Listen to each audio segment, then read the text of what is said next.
Hey, Ed from Precision Gun Reviews here, and today I have sort of an interesting comparison and overview of a number of single-stack 9mm polymer frame striker-fired pistols from 3 different manufacturers, 4 guns representing here. We're looking at the Smith & Wesson Shield, the Glock 43, the Kahr P9, and the Kahr CM9, and these represent all the equivalent sized guns in these lines. They have the budget line, the CW9, same size, and here this is the CM9 Tungsten Cerakote edition with added Pachmayr grip, but it represents the standard CM9 as well, and the PM9, which is the upmarket version, just like this P9. Now, I'm just going to quickly run through some of the technical details here and then just talk a little bit about it. I'm just going to leave the guns on the ground there. I think it's good to see all of these weapons side by side. The perspective of the camera might change things a little bit, but for the most part, what you're seeing there is exactly how they compare to each other in terms of size. So, for the Kahr, we have a length of 5.8 inches, the Shield 6.1 inches, the Glock 26 6.26 inches, and the CM9 shorter than all of them at 5.42 inches. In terms of height, we're going to start at the smallest. The Kahr CM9 is 4 inches tall. The Glock 43 is 4.25 inches tall, and that would stand to reason because these are both 6-round capacity guns. Then we move up here. The Kahr is listed at 4.5 inches tall, and the Shield at 4.6 inches tall. Those are the 7-round capacity guns. However, with that magazine on the Kahr, it gains a little bit of extra height that they slyly don't mention. So keep that in mind. In terms of weight, the heaviest gun is the Smith & Wesson Shield. These have all been weighed personally by me. This is the Smith & Wesson Shield at 20.3 ounces, followed by the Kahr P9 at 18.6, the Glock 43 at 18 even, and then the Kahr CM9, I measured this in a couple of ways. One was with a standard magazine with flush base plate and no added grip, as you would find the standard version of the CM9, and that gave me a value of 16.8 ounces. But with the grip that they give you with the tungsten Cerakote model, as well as this extended pinky rest magazine, it came out to 17.2. So you're going to be lightest here, followed by the Glock, followed by the Kahr, with the Smith & Wesson Shield being the heaviest. In terms of capacity, both 7-round plus 1, and they have extended base plates for 8-round. These are just 6. The Kahr CM9 can use any of the higher capacity magazines from Kahr, and there is an extended base plate version available. However, in the budget line, it only comes with 1 mag. In the P series, you'll get 3 mags, as you do here. The Glock doesn't have any factory extended capacity magazines, but there is the Terran Tactical option where you can alter your magazines and gain capacity for not that much height difference.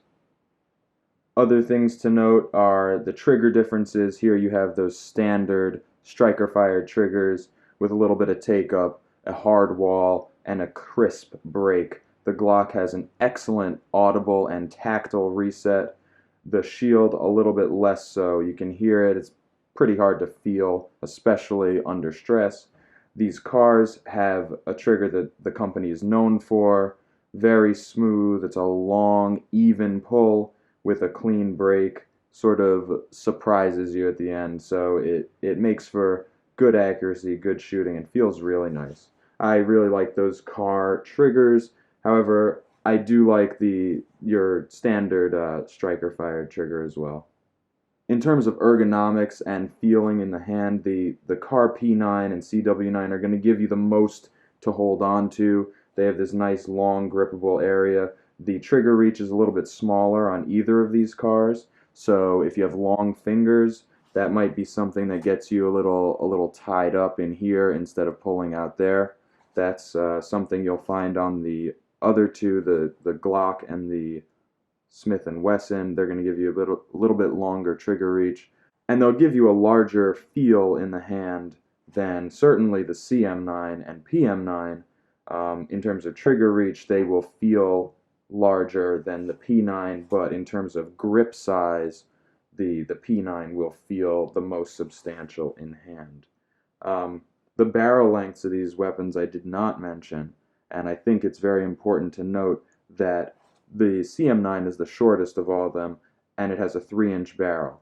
However, the Shield has a 3.1-inch barrel, which is a very similar length in a much larger package, and that's because these cars get a lot more done in a lot less space in the rear of the gun in terms of the sear, the striker mechanism, all of that. So they can have longer barrels in shorter length pistols. So you're looking at 3-inch barrel here, 3.1-inch here. The Glock has a 3.39-inch barrel, and that would stand to reason because it is the longest of all of the weapons. And the Kahr P9 has a 3.56-inch barrel.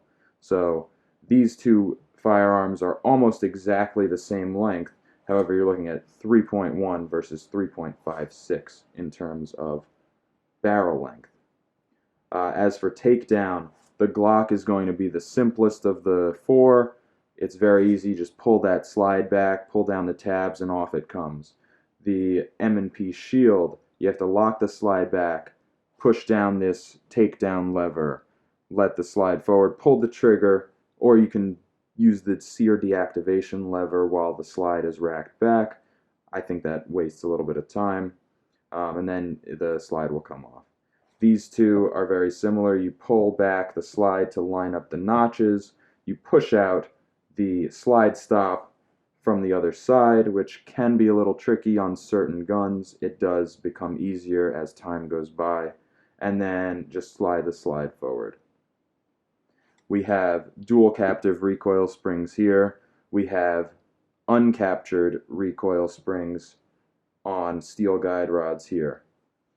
We have polygonal rifle barrels on these two firearms. As far as sights and sight options go, I think you have the best sights on the Smith & Wesson. You have steel Novak style sights. They're both dovetailed in. On the Kahr P9, you have the same thing. You have steel sights dovetailed in. They have a bar dot style here as opposed to a 3-dot. I do like that style just as much as I like the 3-dot. On the tungsten models, they have a steel rear sight and a polymer pinned in front sight, and these are 3-dot as opposed to the bar dot.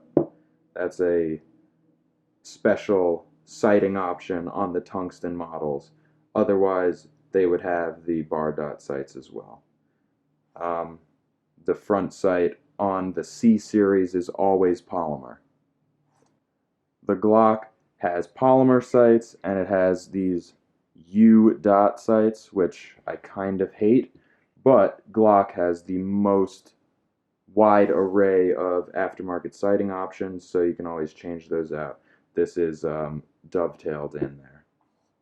All the guns, I don't think I mentioned that all the guns are roughly 0.9 to 1 inch thick. There are very slight variants in measurements, but I think that just comes down to how the company measures that with. As far as I'm concerned, they're all 0.95 inches thick, depending on where you measure. You can play with that number however you like if you're in marketing. As far as grip texturing is concerned, I think the Kahrs have excellent grip ability. They did add this Pachmayr grip to fill out the hand on this tungsten model. I like the Glock rough textured frame. The Smith & Wesson, it has the least amount of texturing on the grip, so it's the least secure and it gives you the least confident hold in the hand under fire.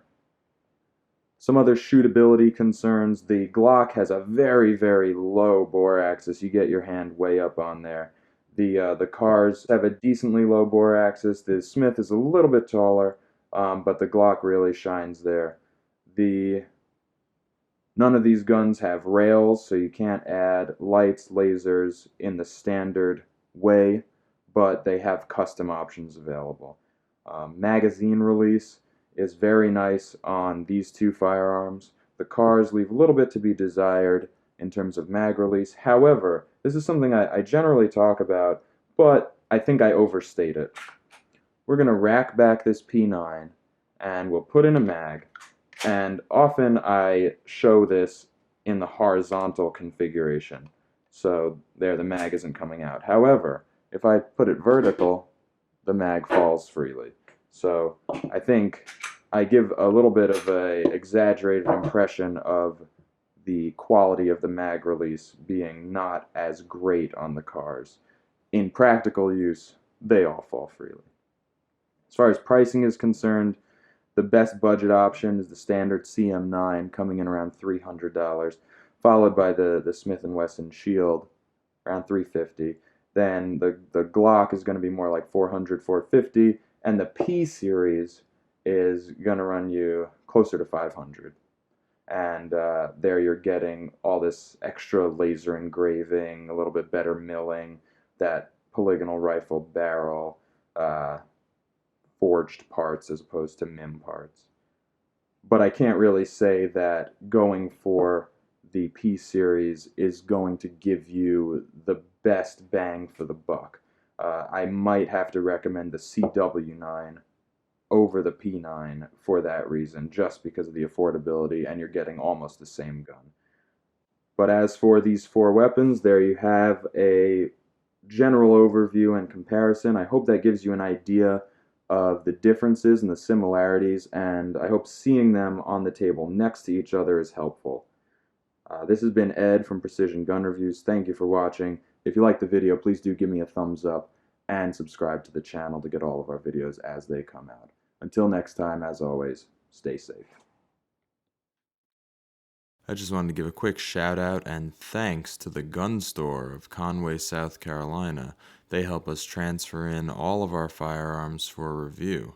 And you should check out the gun store at scgunstore.com. They are a full-service firearms, guns, and gear shop with an indoor range.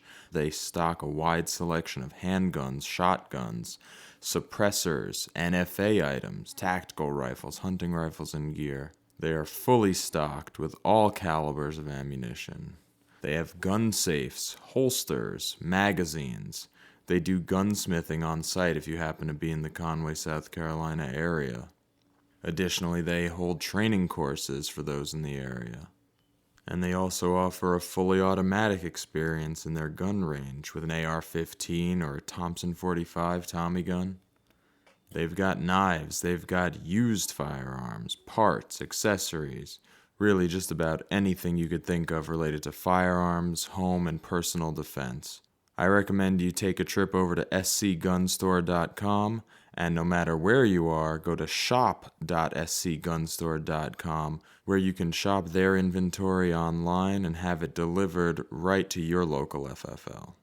That's the gun store of Conway, South Carolina. Thanks for making all the reviews that you see here on PGR possible.